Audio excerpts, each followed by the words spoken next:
Ito nagluluto palabok. Ayan, lagay tayo ng, ang tawag dito? Tinapa. Lagay natin tinapa pampalasa ng munggo. Ayun. So, kaya natin ginagyan ito. Gigisa muna natin sa malasa.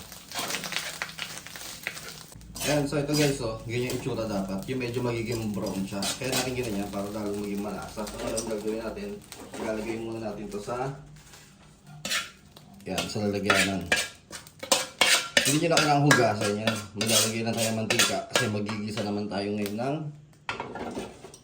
sibuyas, bawang, kamatis. Nalagay tayo ng tamang dami ng mantika.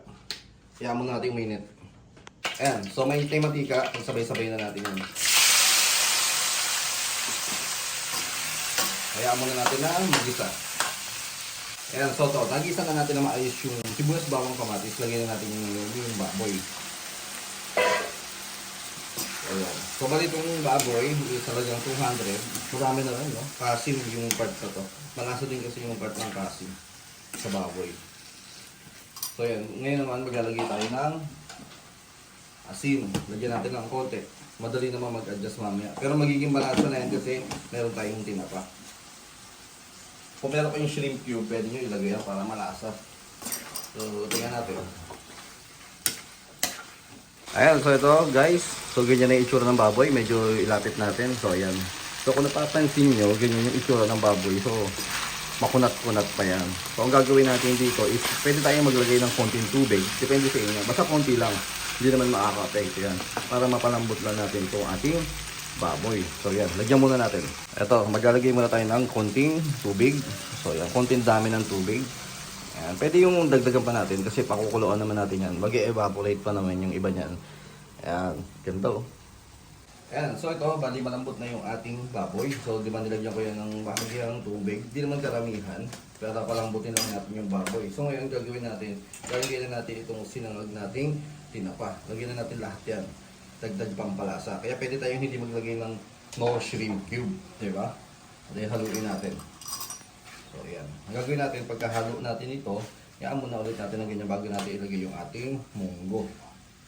Ayan, so ito, ilalagay na natin itong pinakuluan namin munggo. So, bago nyo ilagay, pakuluan nyo muna yan. So, yan. Galing, sakto lang talaga doon sa ating yung pinaglutuan.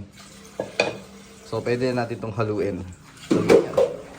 Diba, napakasimple lang ng pagluluto ng munggo. Kaya na bahala mag-exhibition kung paano gusto nyo lasa yung gusto nyo gawin. Pwedeng may pagka-seafoody, parang ganito. Pwedeng kung gusto nyo chicken o pork, depende sa inyo. Okay? Ayan, so ito guys, so bali maglalagay naman tayo ng chicharon. So, masarap din kasi sa munggo yung may chicharon. So, ayan, lagay na natin to lahat. So, ang mangyayari dito, magdadagdag pa to ng lasa dito sa ating munggo. Diba?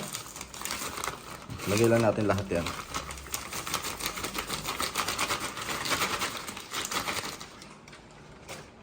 Pagkalagay, syempre kailangan natin yung haluin.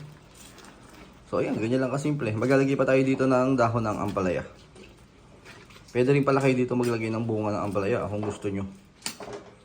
Pwede rin dahon ng sili. Ayan. Pakuluan muna ulit natin. Ito kumukulo na. Ito yung dahon ng ampalaya. So ayan.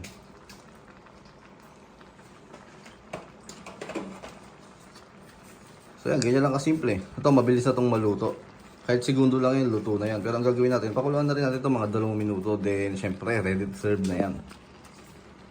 So ito mga ka-taste buds, ayan luto na. So ganyan kasimple magluto ng munggo. So ito yung style namin. Pwede nyo gayain, pwedeng hindi. Meron na tayong sariling style ng klase ng pagluluto ng ating paboritong munggo. Okay, so ayan sarap nyan. Kaya subukan nyo rin yan.